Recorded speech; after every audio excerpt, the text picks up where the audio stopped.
தமிழ்நாட்டில் அனைத்து பட்டதாரிகளுக்கும் வேலை வாய்ப்பு உருவாக்கப்படாததால் உலக சந்தைகளில் மூலத்திறனையும் தம்மால் அடைய முடியவில்லை என்று அமைச்சர் பழனிவேல் தியாகராஜன் தெரிவித்துள்ளார். கோவை அவிநாசி சாலையில் உள்ள தனியார் நட்சத்திர ஹோட்டல் அரங்கில் தமிழ்நாடு தகவல் மற்றும் தகவல் தொடர்பு தொழில்நுட்பவியல் நிறுவன மாநாடு நடைபெற்றது. தமிழ்நாடு தி குளோபல் ஸ்கில் கேபிட்டல் என்ற கருப்பொருளில் நடைபெற்ற இந்த மாநாட்டில் தகவல் தொழில்நுட்பத்துறை அமைச்சர் பழனிவேல் தியாகராஜன் சிறப்பு விருந்தினராக கலந்து கொண்டார்.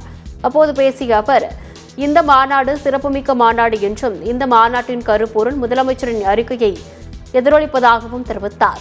உலகம் முழுவதும் உள்ள தமிழர்கள் ஏற்கனவே அனைத்து துறைகளிலும் குறிப்பிடத்தக்க தாக்கத்தை ஏற்படுத்தியுள்ளதாகவும் அவர் கூறினார்.